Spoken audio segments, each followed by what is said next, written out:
सय्यदिना करीमुन सल्लल्लाहु अलैहि वसल्लम अस्सलाम वालेकुम। Welcome back to my YouTube channel एक हिस्ट्री बाय आयशा। वैसे कैसे हैं आप सभी लोग? उम्मीद करती हूँ सब खैरियत से होंगे। जी जनाब, मैंने बनाया था कुकर के अंदर, प्रेशर कुकर के अंदर गोश्त नहीं, वनीला का cake vanilla oil based sponge बनाया था और इसकी शाइन, इसकी चमक और इसका कलर आप देखें बिल्कुल वैसे जैसे हमारे प्रोफेशनल ओवन में बनता है। तो ये कलर कैसे आया है, इतना इसका डूड कलर और इसके अंदर मरून कलर ऊपर जैसे आ जाता है और साइडों पर जो इतना ज़बरदस्त ब्राउन कलर जो प्रोफेशनल बेकर्स का आता है वो कैसे आ गया घर में और कुकर में कैसे आ गया। तो ये आपको तब पता चलेगा जब आप वीडियो पूरी शुरू से एंड तक देखेंगे। वीडियो को शुरू से एंड तक जरूर देखा करें, इसमें बहुत सी अहम बातें बताई जाती हैं।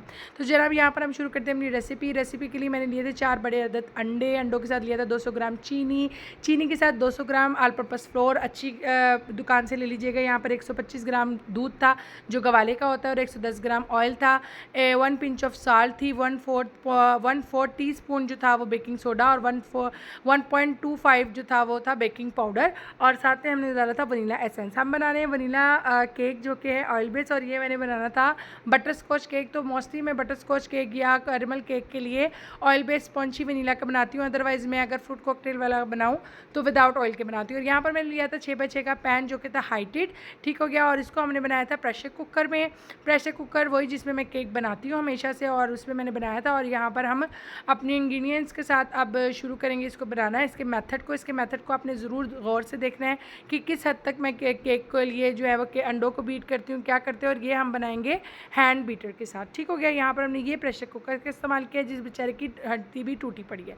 सबसे पहला जो मेथड है वो ये है कि हमने जो ऑल पर्पस फ्लोर है उसको बेकिंग सोडे को और baking powder, all purpose floor 200 ग्राम, बेकिंग पाउडर 1.5 टीस्पून और बेकिंग सोडा 1.4 टीस्पून, जो मेजरिंग स्पून कलर्स वाले होते हैं ना वो लेने हैं, ठीक है। यहाँ पर हमने 3 टाइम्स इसको जो है ना स्टेन करना है। अच्छे बेकर्स वही होते हैं जो ग्रामिंग्स में बेकिंग करें और जो है ना ये मैदे को 3 दफ़ा बेकिंग सोडा और बेकिंग पाउडर के साथ स्टेन कर लें, इससे ना जाला बहुत अच्छा बनता है, ठीक है।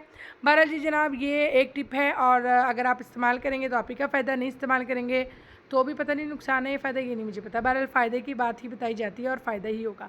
यहाँ पर हमने लेने 4 बड़े साइज़ के अंडे, तकरीबन मेरा एक अंडा 50 ग्राम तक का था शायद, और बड़े साइज़ के मैंने अंडे लिए थे। अंडों को मैं 2nd to 3rd स्पीड पर जो है वो बीट करूँगी कि अंडों में झाग बन जाए।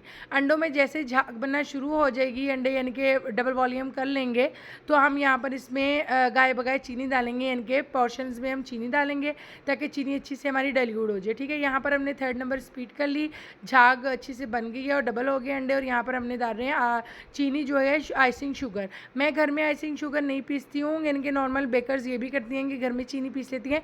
मैं आइसिंग शुगर लेती हूँ, आइसिंग शुगर प्रोसेस हुई हुई होती है, ठीक है। ये शुगरी वालों की आइसिंग शुगर है, इसके अंदर कॉर्नफ्लोर और एक आध चीज़ मेरे ख्याल से और प्रोसीजर करके बनाते हैं ये। तो बहरहाल मैं बेकिंग में यही यूज़ करती हूँ, इससे बहुत अच्छा सॉफ्ट फ्लफ़ी स्पॉन्ज बनता है। मैं घर में चीनी पीस के इस्तेमाल नहीं करती, ठीक है। ये आइसिंग शुगर वालों की, शुगरी वालों की आइसिंग शुगर है जो कि हमने 200 ग्राम ली है।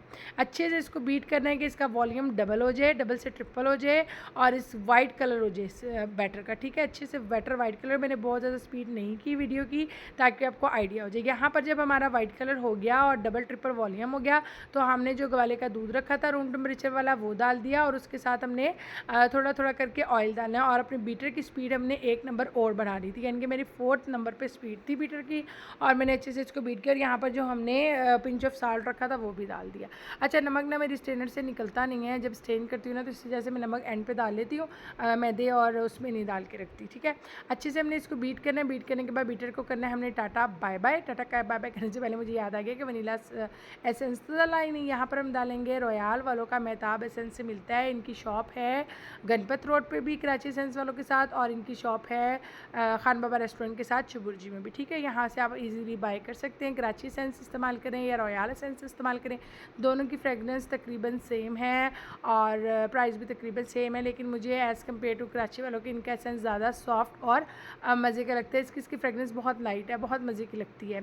उनकी फ्रेगनेंस थोड़ी सी हार्ड है और वो मुझे लगता है कि थोड़ा सा हार्ड हो जाता है इनका फ्रेगनेंस के अकॉर्डिंग हार्ड है। बालाजी जनाब दोनों कंपनीज़ बहुत अच्छी हैं, दोनों ब्रांड्स बहुत अच्छे हैं, बेकर यूज़ करेंगे। यहाँ पर हमने क्या करना है, अपना तमाम जो ड्राई इंग्रीडियंट्स थे, ड्राई इंग्रीडियंट्स में हमारे था all purpose floor, baking soda और बेकिंग पाउडर। यहाँ पर हम उसे अच्छे से स्टेन करेंगे हैंड विक्स के साथ, इसको मिक्स करेंगे। ये थर्ड टाइम हमारा स्टेन हो गया था, ठीक है, हमने 3 टाइम्स करना था, तो वो हमारा पूरा हो गया। और अच्छे से हम इसको मिक्स करने हैं। मिक्स करने के बाद इसको हमने जो 6x6 का पैन रेडी करके रखा है, ग्रीस करके उसके ऊपर मैंने बटर पेपर लगा लिए थे, वो रखा था, उसके अंदर हम इस बैटर को डालेंगे और इससे अब हम बनाएंगे मज़ेदार सा ऑयल बेस वनीला स्पॉन्ज, जो सॉफ्ट और बहुत ही प्यारा कलर इसके अंदर आएगा, जैसे कि ब्रांडेड शॉप्स पे होता है। और ऊपर से बड़ा ब्राउन प्यारा प्यारा सा। वो अक्सर लोग समझते हैं कि जैसे सिर्फ इलेक्ट्रिक ओवन में आ सकता है या गैस ओवन में आ सकता है, ऐसा नहीं होता। अगर आप अपने प्रेशर कुकर का भी इस्तेमाल सही से करें, उसमें भी आ जाता है, क्योंकि देखिए एक चीज़ को हमने हीट देनी होती है और उसका प्रेशर रखना होता है। हमने प्रेशर कुकर में बनाना है। प्रेशर कुकर में मैं कोई बेल्ट नहीं लगाती हूँ, सिर्फ ऊपर सीटी रखती हूँ। और प्रेशर कुकर का जो है ना, आपने टेम्परेचर मेंटेन रखना होता है। मैं इसको मीडियम टू लो फ्लेम पे बनाती हूँ। इनके मैं जब हम दम देते हैं ना चावलों को, उससे थोड़ी सी ज़्यादा स्पीड पे मैं बनाती हूँ और मैं 30 मिनट से पहले खोलती नहीं। जब भी आप ओवन हो, कुकर हो, कुछ भी हो, पतीला हो, उससे 30 मिनट से पहले खोलेंगे तो उसका टेम्परेचर लूज़ हो जाएगा और अंदर जो स्पंज है वो नीचे बैठ जाएगा। आपने पहले प्री हीट करना है। जब आप स्टार्ट करने लगे ना बेकिंग, तब आप इसको चूल्हे पे रख दें, ये प्री हीट हो जाएगा, ठीक है। और जब आपकी सब कुछ रेडी हो जाए फिर आप रखें। देखिए मैंने 35 to 40 मिनट्स के बाद खोला था, तो ये मेरा बन के रेडी हो गया। शिक मैंने आपके सामने डाली है, स्टेन साफ़ आई है और इतना मज़े का इसका कलर बना था, बहुत ज़बरदस्त बना था। इससे मैंने केक बनाया था। ये केक का ऑर्डर मुझे अब्रॉड से आया था और ये मुझे हमेशा ऑर्डर देते हैं। इनका निकाह का केक भी मैंने बनाया था। इन्होंने कहा था कि एक फ्लावर्स की बकेट और केक बना के आपने भेजना है। ये बटर स्कॉच केक था, कैरमल क्रंच साथ डाले थे और ये रोज़ बकेट बनवाई थी मैंने और ये मैंने डिलीवर किया था। और इसके साथ बलून्स थे। इसके बलून की कहानी ये हुई थी कि इसका बलून ना लास्ट मोमेंट पे डिलीवरी के टाइम ब्लास्ट कर गया था, इनके फट गया था, वो जो बॉबी बलून नहीं होता ट्रांसपेरेंट वो। तो फिर मैंने क्या जुगाड़ू काम लगाया कि जो ये हैप्पी बर्थडे में लव है ना, ये मैंने लगा दिया था इसके बॉक्स के ऊपर ही, क्लैरिक बॉक्स पे। तो क्लाइंट को इतना पसंद आया, उन्होंने बहुत अप्रिशिएट किया। उन्होंने कहा मुझे बलून के अकॉर्डिंग इस पर ज़्यादा ज़बरदस्त और अच्छा लगा। बहुत शुक्रिया, आपने बहुत अच्छी लास्ट मोमेंट पर टेक्निक इस्तेमाल की। तो जज़ाकल्लाह खैर जी, आप भी जीते रहें। आपने इतनी तारीफ़ की, जबकि मेरी तरफ से तो आपका काम ख़राब हुआ था, लेकिन अल्लाह ने इज़्ज़त रखनी थी, सो अल्लाह ने रख ली। तो ये हैप्पी बर्थडे माय लव जो है मैंने फिर इधर लगा दिया था। तो आप भी किसी प्यारे का ऑर्डर देना चाहते हैं तो मुझसे कांटेक्ट कर सकते हैं। मेरे पेज को फॉलो ज़रूर कीजिएगा इंस्टाग्राम वाले, और यूट्यूब को सब्सक्राइब कर लीजिएगा। फ़ी अमानिल्लाह, अल्लाह हाफ़िज़।